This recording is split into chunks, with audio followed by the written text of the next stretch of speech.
Hola, mi nombre es Perla Aguilera, estoy cursando la clase de Historia 2 en la Universidad Autónoma de Ciudad Juárez.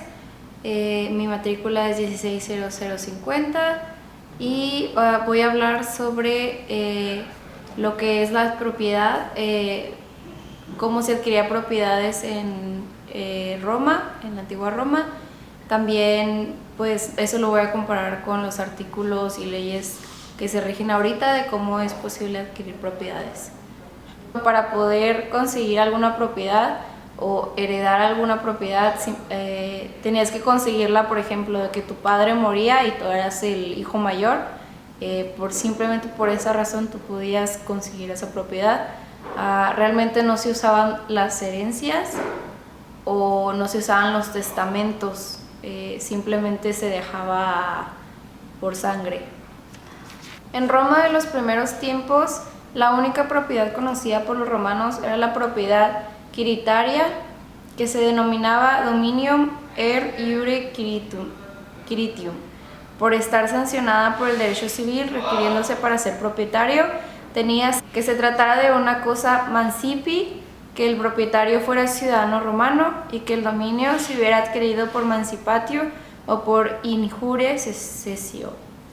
Y pues bueno, según la ley actual, por ejemplo, no es necesario que seas ciudadano para poder heredar alguna cosa, o por ejemplo, si alguien te deja en su testamento alguna casa, alguna propiedad, algún auto, algún mueble, no tienes que ser necesariamente ciudadano mexicano para tener estas propiedades por testamento.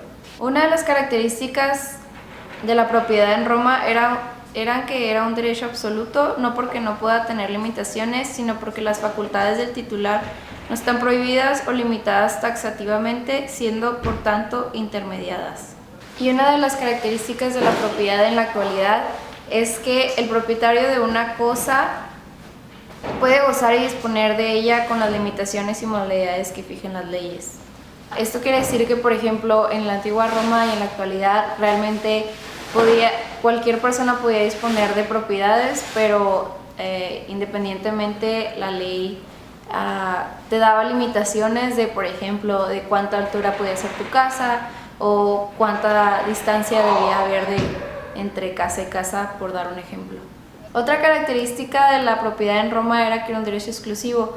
No se podían tener dos titulares de una propiedad, es decir que no podían ser dos personas dueñas de una casa, nomás podía ser una. Nomás podía haber, por ejemplo, un nombre bajo el título de esa casa.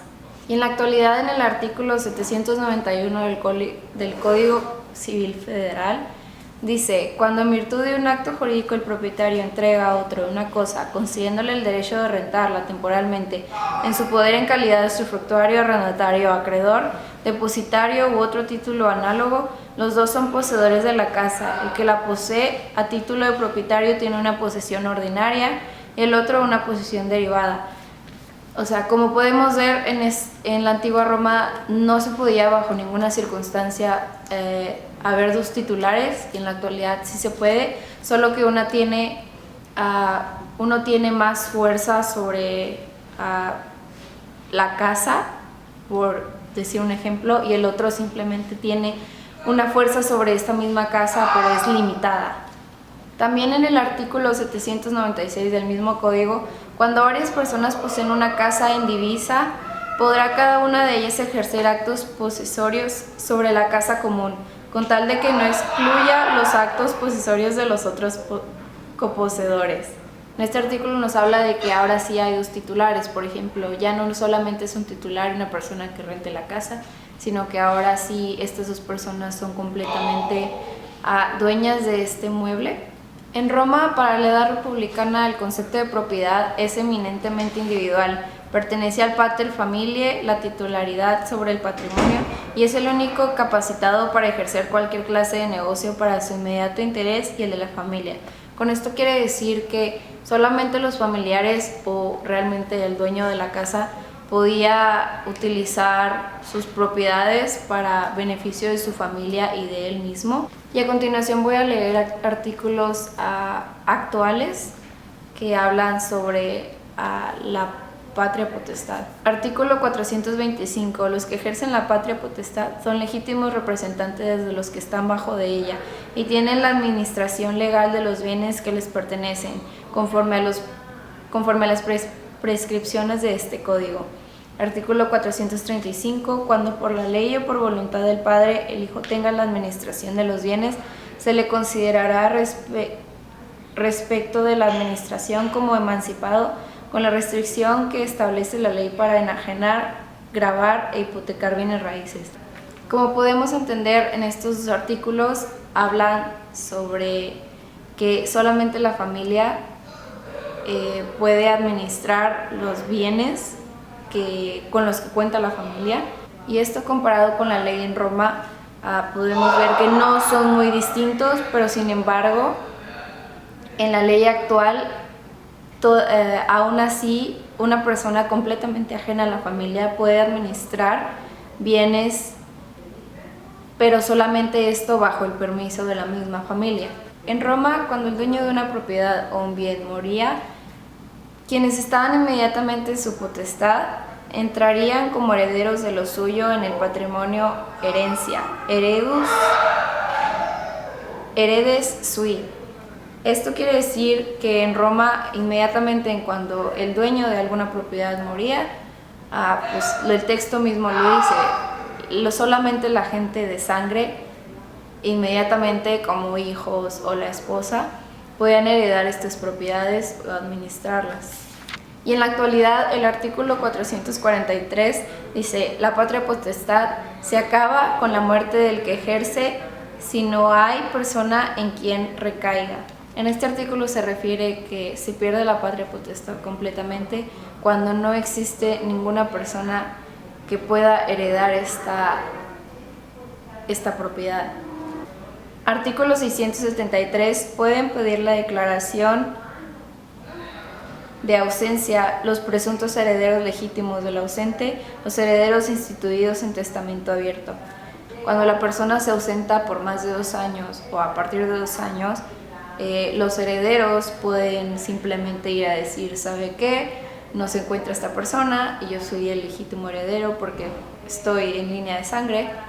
Entonces pues se les apropia a estos herederos las propiedades. Artículo 707. Si se llega a probar la muerte del ausente, la herencia se defiere a los que debieran heredar al tiempo. Y a continuación les voy a leer otros 3 artículos que tienen que ver sobre este tema. Artículo 1281. Herencia es la sucesión en todos los bienes del difunto y en todos sus derechos y obligaciones que no se extinguen por la muerte.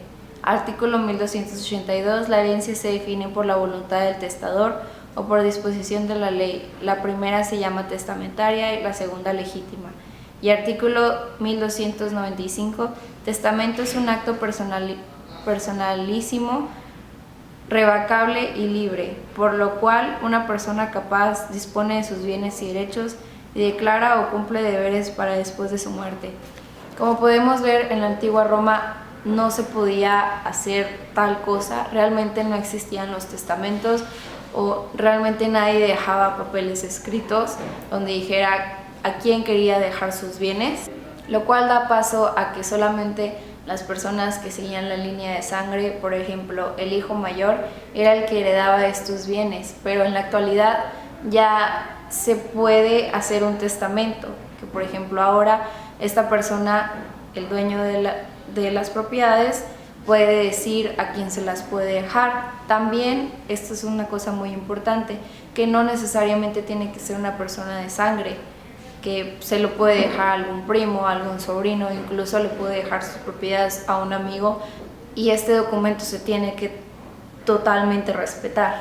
Y aquí hay algo súper importante, que es un artículo de la actualidad, que es el artículo 708. Si el ausente se presentare o se probare su existencia después de otorgada la posesión definitiva, recobrará sus bienes en el estado en que se halle, y el precio de los enajenados o los que se hubieren adquirido con el mismo precio, pero no podrá reclamar frutos ni rentas. Por ejemplo, en este artículo habla sobre que si ya se otorgaron las propiedades porque esta persona se ausentó por demasiado tiempo y esta persona podemos decir que por arte de magia vuelve y se da cuenta de que sus propiedades ya fueron entregadas, la ley le otorga el derecho de que pues, se le devuelvan todos sus bienes. Una de las limitaciones de derecho romano privado es que se puede exigir al vecino el corte de las ramas de un árbol que se extiende sobre una propiedad. Y dos artículos de la actualidad que hablan sobre esta ley romana son el artículo 846 que dice: nadie puede plantar árboles cerca de una propiedad ajena sino a la distancia de 2 metros de la línea divisoria. Si la plantación se hace de árboles grandes es precisamente de 2 metros y de 1 metro si la plantación se hace de arbustos o árboles pequeños. Y el artículo 848 dice que si las ramas de los árboles se extienden sobre las propiedades, jardines o patios vecinos, el dueño de estos tendrá derecho de que se corten en cuanto se extiendan sobre su propiedad, y si fueran las raíces de los árboles las que se extienden en el suelo de otro, este podrá hacerlas cortar por sí mismo dentro de su propiedad, pero con previo aviso al vecino. Aquí podemos notar que tanto la ley romana como la actual realmente no varía mucho, porque la ley romana te daba completamente el derecho de que si algún árbol o alguna planta atraviesa tu propiedad, tú tenías todo el derecho de cortarlo, así como la ley actual dice. Pero esta, por ejemplo, dice que le tienes que dar previo aviso al vecino. Y por último, dos artículos que me parecieron muy importantes son el artículo 1599, que habla sobre la herencia legítima se abre cuando no hay testamento o el que se otorgó es nulo o perdió validez, cuando el testador no dispuso de todos sus bienes, cuando no se cumpla la condición impuesta al heredero. Y el otro es el artículo 1636, que dice: a falta de todos los herederos llamados o todos los herederos posibles, sucederá la beneficencia pública. Esto me pareció muy importante porque, por ejemplo, estas dos situaciones no se prevén en la ley romana. Y pues, por ejemplo, cuando algún propietario pues llegaba a la muerte, no podía, pues, realmente no había ley que dijera qué pasaba con sus propiedades si no existían hijos ni sobrinos, o no había esposa, o ya habían todos estos muerto antes de que el mismo propietario. Y pues bueno, esto sería todo de mi parte. Espero que sea útil y pues eso sería todo. Gracias. Bye.